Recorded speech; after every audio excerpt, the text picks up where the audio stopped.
একটি গাছের পাতা খেলে অ্যালার্জি, চুলকানি এগুলো সব দূর হয়ে যাবে। এমনকি ডায়াবেটিস থেকেও আপনি মুক্তি পেয়ে যাবেন। ডায়াবেটিসের অনেক ধরনের উপকার হবে যে গাছের পাতা খেলে। এই গাছের কথা আল্লাহ তাআলা পবিত্র কোরআনুল কারীমের ভিতরে নিজেই বলে দিয়েছেন। নবীজি সাল্লাল্লাহু আলাইহি সাল্লাম হাদিসের ভিতরে বলে দিয়েছেন, লম্বা হাদিসের ভিতরে এসেছে।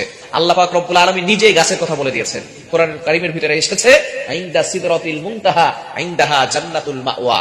ইনদা সিদরাতিল মুনতাহা, এটা হচ্ছে সিদরাতুল মুনতাহা, অর্থাৎ একেবারে শেষ প্রান্ত। 7 আসমানের পর একটা জায়গা আছে, যে জায়গার নাম হচ্ছে সিদরাতুল মুনতাহা। সেখানে একটা গাছ আছে, সেই গাছের নাম হচ্ছে বড়ই গাছ। গাছের নামটা কি? বড়ই গাছ। এই বড়ই গাছের ভিতরে অনেক শেফা রয়েছে। আল্লাহ তাআলার সৃষ্টির ভিতরে যে এত শেফা রয়েছে, আপনি জানলে অবাক হয়ে যাবেন। এই 7 আসমানের পরে হচ্ছে সিদরাতুল মুনতাহা, সেখানে আছে বড়ই গাছ। এই বড়ই গাছের ব্যাপারে নবীজি সাল্লাল্লাহু আলাইহি সাল্লাম জানিয়ে দিয়েছেন, বড়ই গাছের পাতা দিয়ে কিন্তু যখন মানুষ মারা যায়, তখন বড়ই গাছের পাতা এটা দিয়ে গরম পানিতে দিয়ে তারপরে মানুষকে গোসল করানো হয়। এটা আমরা অনেকেই জানি। 1500 বছর আগে নবীজি সাল্লাল্লাহু আলাইহি ওয়াসাল্লাম এটা আমাদেরকে জানিয়ে দিয়েছেন। এখন অনেকের ভিতরে প্রশ্ন, অনেক ভিআইপি সাবান আছে, এই সাবান দিয়ে কেন গোসল করানো হয় না? এই বড়ই পাতা দিয়ে কেন গোসল করানো হয়? 1500 বছর আগে নবীজি সাল্লাল্লাহু আলাইহি সাল্লাম এই বড়ই পাতা দিয়ে, বড়ই গাছের যে পাতা রয়েছে সেই পাতা দিয়ে গোসল করাতে কেন বলেছেন? বর্তমান বিজ্ঞান এটা নিয়ে গবেষণা করেছে। গবেষণা করার পরে দেখে, যখন গরম পানির ভিতরে বড়ই গাছের পাতা ছেড়ে দেওয়া হয়, সাথে সাথে সেই পানিটা এমন ভাবে বিশুদ্ধ পানি হয়, অন্য কোনো ভাবে এই পানি বিশুদ্ধ হওয়া সম্ভব নয়, যেভাবে বড়ই গাছের পাতা দিয়ে হয়। সুবহানাল্লাহ বিহামদি। বিজ্ঞান অবাক হয়ে গিয়েছে গবেষণা করতে করতে। 1500 বছর আগে কোনো টেকনোলজি ছিল না, সায়েন্স ছিল না, কোনো ল্যাবরেটরি ছিল না।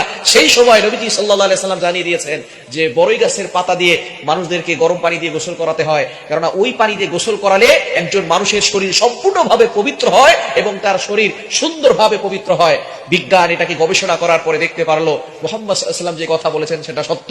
সুতরাং সাথে সাথে তারা কালিমা পড়ে মুসলমান হয়ে গিয়েছে। সুবহানাল্লাহ বিহামদি।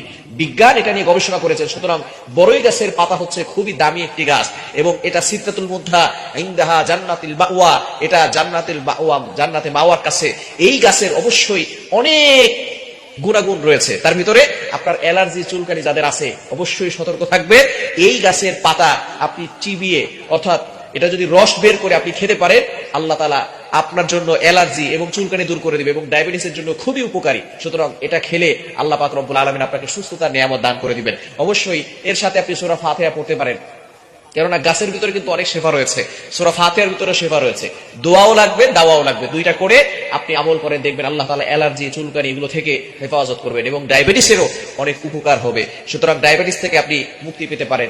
এজন্য অবশ্যই আল্লাহ পাক রব্বুল আলামিন যে কুল গাছের কথা, বড়ই গাছের পাতার কথা বলেছেন, সুতরাং অবশ্যই আমরা সেটা দিয়ে একটু ট্রাই করে দেখবো। দেখবেন অবশ্যই আপনার অ্যালার্জি, চুলকানি গুলো কমে যাবে। আল্লাহ তাআলা আমাদের সকলকে সুস্থতার সাথে নেক হায়াত দান করেন।